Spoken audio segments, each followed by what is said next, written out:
Good morning, everyone, and welcome back to Daybreak. I'm Colleen Winder. And I'm Juliana Brock. This week's show will bring you up to speed on what important Point Park figure has resigned, what local concerts will be happening soon, and more.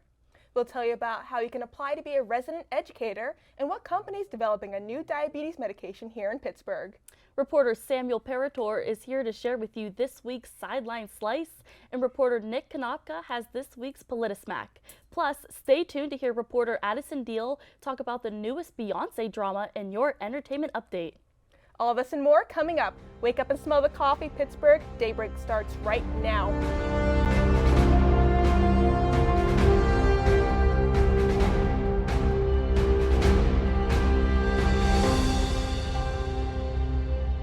Welcome back. Let's get started with your campus news. Here's your weekly weather update with Nick Konopka. Thanks, Juliana and Kalyan. This week's weather is going to continue its trend of being downright miserable. If you're expecting the sun to come out, I have some unfortunate news. We'll be seeing dull, gray skies for the majority of the week. There will be precipitation throughout, most notably on Sunday and Wednesday. Through there's no expected snowfall. The rain showers in combination with the cold temperatures might result in some light sleet. So keep on those scarves and maybe invest in some hand warmers. That's it for this week's weather. Now back to our hosts. Thanks for the updates, Nick. Time to hear about what's been happening at Point Park. Let's get started with this week's campus news. Some things must come to a bittersweet end. As seasons change, people and their priorities change too. Point Park is no exception, as our esteemed university president, Dr. John Green, is ending his chapter here at Point Park. Green has advised his board of trustees that he's resigning for private, personal, and family reasons after nearly 3 years of being a part of our community. As of now, Dr. Michael Soto, Provost and Senior Vice President of Academic Affairs, will assume his position until the board reviews options for presidential succession. Even though we will miss him for his quirky comments, his unexpected appearances around campus, and his fun attitude, we wish Don Green the best in what comes after. Applications for becoming a resident educator here at Point Park are open until this Friday on the 27th. The information sessions have all unfortunately passed, but do not worry because you can still apply. All you need is a resume, cover letter, and personal references. Those selected for interviews will be announced on Sunday, January 29th. About 50 to 60 applicants get moved forward to the interview, and all of the training dates can be found on Point Park's website. If you think this is the job for you, then sign up today. As January ends, Black History Month begins with many Black and African American individuals eager to learn and represent their culture and history. Point Park is no exception, as our Black Student Union opens this month with a Black History Kickoff event. On February 1st, the event will be held on the Student Center's second floor from 8 p.m. to 10 p.m. The event will, quote, celebrate the barriers we have overcame and with music, games, food, and good vibes, end quote. If you're interested in starting this special month with some fun, make sure to celebrate with the BSU. Believe it or not, I am going to sign up to be an RE. I'm going to try. Oh my goodness. Honestly, just because of the money saving aspect. Oh, that's a good part too. Yeah, I mean, I did the math. It was with the what is it? The tuition and the meal plan off, or not the tuition, the housing. Yeah, it's a good amount off. So I figure might as well save the money. Try and influence others. Right. I mean, if it doesn't work, then that's okay. But it was worth a shot. I doesn't work. AKA Don Green. Honestly, see, some things just don't work out. You know, they always come to an end. And I hope he does well. You know, I wish him the best with his family and personal reasons. Right. You know, I'm excited to see the new president. Right. I'm excited too. We'll definitely miss him though. His last name was perfect. Yes. Green, Point Park. Get it? It was perfect. Gotcha. After this break, we'll start by diving into this week's Pittsburgh news. From upcoming concerts to information on a local shooting, you won't want to miss it. Then you'll hear from our reporters for your weekly sports, politics, and entertainment updates. And of course, you don't want to miss out on our ray of sunshine. This week we'll be talking about student burnout. Don't go anywhere, Daybreak. We'll be right back.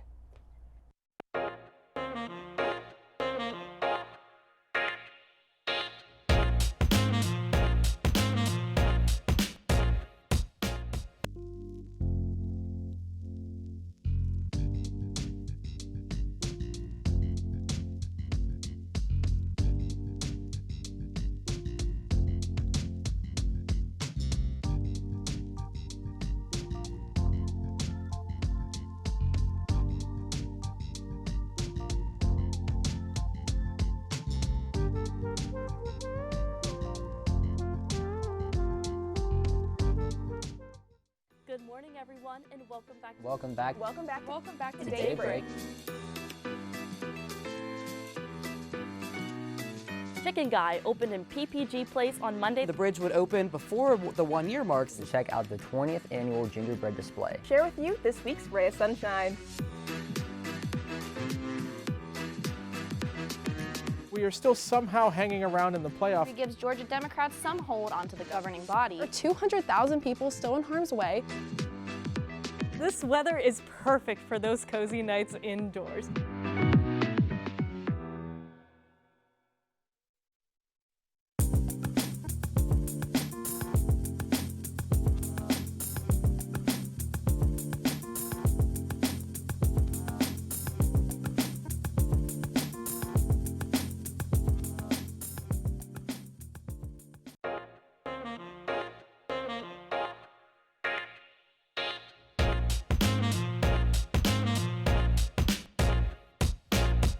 Hello, everyone, and welcome back to Daybreak. We hope you enjoyed the break.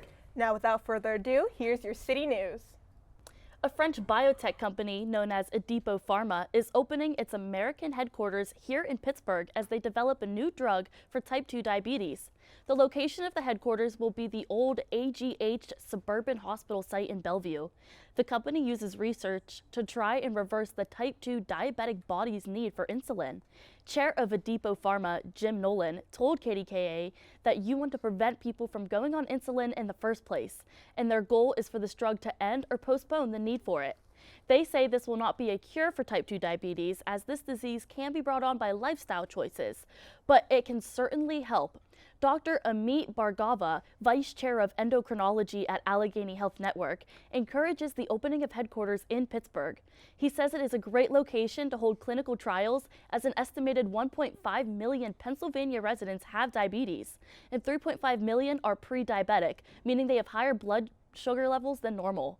It will take years of research, but this certainly is a hopeful look for those who suffer from type 2 diabetes. Last Thursday, a shooting took place in downtown Pittsburgh on Liberty Avenue and 7th Street. Eugene Nance, 23, was taken to the hospital with multiple gunshot wounds and later died at the hospital. The suspect is 18-year-old Enrique Collington. He is currently facing charges of criminal homicide, tampering with physical evidence, criminal conspiracy, and 2 firearm-related offenses. After his arrest, Collington faces a set of new charges against him after a previous SWAT team encounter at a home in Bridgeton Heights. Collington was one out of 16 residents removed and detained at the scene. SWAT also confiscated a loaded rifle, a rifle in which Collington posted on social media with multiple times. As of now, Collington is facing 2 additional firearm violations and currently being held in Allegheny County Jail. Get ready to jam, Pittsburgh, because we have some serious stars coming to the city. And these 3 just announced their tour dates yesterday. Billy Idol will be coming to Pittsburgh this spring. On May 1st, Billy will be performing at the UPMC Event Center in Moon Township. Tickets go on sale this Friday. Also coming to the Burgh is one of the most popular country duos. Brooks and Dunn will bring their Reboot 2023 tour here on May 12th at PPG Paints Arena with Scotty McCreery as their opening act. Tickets also go on sale for these stars on Friday the 27th. Finally, Kansas will be kicking off its 50th anniversary tour here on Friday, June 2nd, with nearly 50 shows scheduled across North America and their tour going all the way until 2024. It is exciting that Pittsburgh will be the opening location. You can see Kansas perform at the Benedum Center, featuring songs like Carry On My Wayward Son and Dust in the Wind. Tickets also go on sale this Friday morning. Friday will be a busy ticket buying day, so get your wallets out and get ready to jam. Coming up, we have this week's Ray of Sunshine, but first we'll hear from our reporters for this week's sports, political, and entertainment news. It's time to talk sports with reporter Samuel Parator, who's here to give you this week's Sideline Slice. Take it away, Sam. Thanks, Kaliana and Juliana. My name is Samuel Parator, and this is another edition of Sam's Sideline Slice, where I catch you up on what happened last weekend and what to expect in the next one. The divisional round of the NFL playoffs is now complete, and we know the 4 teams that will be continuing their quest for the league's biggest prize. Saturday started out in Arrowhead with the AFC's #1 seed Kansas City Chiefs taking on the Jacksonville Jaguars team, looking to cause a little bit more chaos. Unfortunately for them, lightning did not strike twice. The Chiefs took them down 27-20, backed by the duo of Patrick Mahomes and Travis Kelce. Mahomes performed on basically one leg in the second half, but still put on quite the show. And big shout out to veteran backup Chad Henne for coming in and leading a 98-yard touchdown drive in his absence. Travis Kelce also had a record-breaking day as his 14 receptions were enough for most by a tight end in postseason history. Later that night, the NFC's number 1 seed Philadelphia Eagles met their division rival, the New York Football Giants, for the third time this year and just completely steamrolled them 38-7 to go 3-0 against them on the year. Now we move to Sunday, which started off with arguably the most anticipated matchup of the weekend as the Cincinnati Bengals traveled to Buffalo to take on the Bills. The script was right there for the Bills to take this game with all the adversity they had overcome as of late, but unfortunately for them, Joe Burrow and the Bengals did not care and dominated them and punched their ticket to the AFC Championship for a second straight year with a 27-10 victory. Then later in that evening, the San Francisco 49ers renewed a rivalry with the Dallas Cowboys with many legends in the house. The game was close throughout, but the 49ers came out on top with a 19-12 victory. Dallas had a last-second chance at a miracle touchdown to tie it, but instead decided to put on what is being regarded as the worst play in NFL history that has brought much pain and a good amount of broken TVs to the Cowboys fan base. So, with that, Championship Sunday is set. In the early window, we will see the San Francisco 49ers travel to Philadelphia and Lincoln Financial Field to take on the number 1 seeded Eagles for the George Halas Trophy. Then at night, we get a rematch of last year's AFC Championship as the Cincinnati Bengals take on the number 1 seeded Kansas City Chiefs in Arrowhead for the Lamar Hunt Trophy. It is going to be an absolutely killer Championship Sunday, and I cannot wait. That is all for me. See you next time to find out who will be moving on to battle for the league's most coveted prize. Now let's send it over to Nicholas Konopka for this week's PolitiSmack. Welcome to PolitiSmack. I'm Nick Konopka. In the past year, we've seen the Supreme Court become intertwined in our politics, even more so than ever before. The court's decision to overturn Roe v. Wade is arguably what cost Republicans victories in key swing states in last November's elections. So with the court halfway through its oral arguments in its latest term, I see it fitting to take a look at where the justices may be going in some key cases.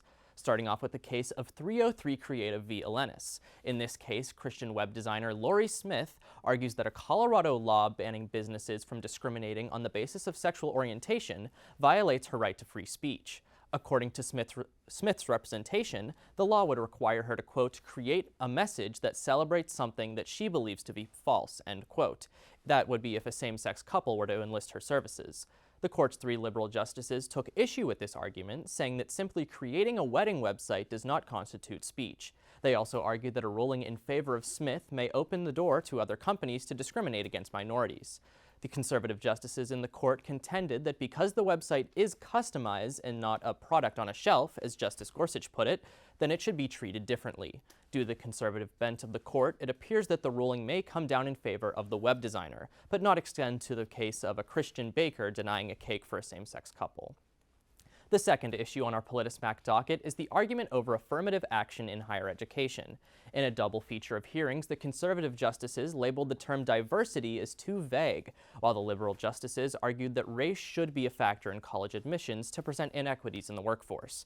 According to an analysis by 538, Black and Latino students are underrepresented in higher education, and even more so in the states that have already banned affirmative action. In the case involving Harvard's admission process, Justice Ketanji Brown Jackson recused herself due to her previous position at the school. That loss of 1 liberal vote will make it all the more hard for the pro-affirmative action side to have the numbers to uphold the rule. And our third and final case involves Pittsburgh's very own Andy Warhol. The main question of this case is if Warhol violated copyright law by creating a work of art based on a photograph of Prince. According to the original photographer, Lynn Goldsmith, Warhol did violate her copyright, thus costing her on millions of dollars in royalties. We here at Daybreak don't have the rights to show either image, but I do have access to Photoshop, allowing us to use these photos as reference for the art in question. Most of the justices seem to agree that the Warhol estate should have paid royalties to Goldsmith. If the court stays the course, the ruling in this case could spell trouble for the content creators online and fan artists who so often use fair use protections as a shield from corporations with a tight grip on their intellectual property. The opinions for these and the rest of the cases this term will be released this summer. That's all for PolitiSmack this week. Let's send it over to Addison Deal for your entertainment news. The Queen has returned to live performances, but not everyone's happy about it. Beyoncé had her first live performance in 5 years at a private concert in Dubai. Knowles headlined the event, which was to celebrate the opening of the luxury hotel Atlantis the Royale. The concert had 1,500 seats at the event and had very strict no phones policy. That didn't stop everyone, however, with the internet flooding with videos and pictures of the performance shortly after. The Queen is known for her amazing performances, and this was no different. The show featured amazing costumes, dancing, and elaborate stage sets that left the audience in awe. The performance featured a collection of her biggest hits, including Drunk in Love, Countdown, and Crazy in Love. Knowles also surprised the audience by bringing her daughter Blue Ivy to stage to perform the song Brown Skin Girl with her.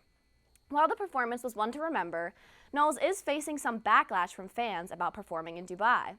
Dubai is a notoriously anti-gay country, with many laws restricting same-sex marriage and relationships. LGBTQ+ fans were not happy with Knowles' decision to perform in the country, seeing as a large part of her fan base is part of the LGBTQ+ community. Knowles' last album, Renaissance, was also celebrated in the community for honoring Black queer culture, as it pays tribute to dance music originating in the community and drag rooms in Harlem, New York. It was later released that Knowles was reportedly paid $24 million for this performance, which angered fans further. While some fans were upset by the performance, other fans were confident in Knowles' allyship. On the social media platform TikTok, many fans have come to Knowles' defense, claiming her previous work in the community and her recent album shows her true colors and that this was just a performance. While fans are divided, Knowles has made no comment on the situation, nor has anyone affiliated with her. Now back to our host. Thanks, everyone. In case it's your first time joining us or you need a little refresher, Ray of Sunshine is our way of starting your day with a smile and inspirational quote. Today, we want to talk a bit about burnout. Burnout happens when a person becomes professionally or personally overwhelmed by the amount of work they have to complete. Then they find it even harder to continue. As students, we are well acquainted with burnout. Our quote for this week is from Christopher Gerner and reads, "A moment of self-compassion and can change your entire day. A string of such moments can change your entire life." Are you feeling burned out?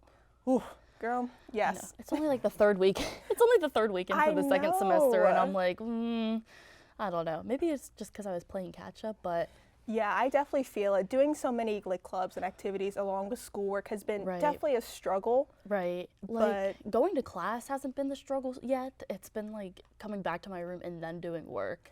Like the idea of having to do homework, I'm like, But I know it's for a good cause. Right. Like we're all here in college. While we may do burnout, we have to remember to take time for self-care and take time to know that this is benefiting our future. Right. We got to think about high school when we were burned out because we definitely had the same moments. But college is and definitely it paid different. off, right? Yeah. Yeah. So it'll pay off in the end. The burnout's worth it.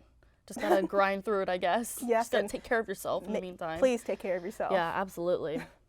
That's it for this episode of Daybreak. Thank you all so much for watching. You can catch clips from all our previous Daybreak episodes on our YouTube at UView Television. Don't forget to subscribe and follow us on Instagram and Twitter at DaybreakPPU. Until next time, I'm Juliana Brock. And I'm Colin Winder, hoping your news is great news. See you next week, everyone.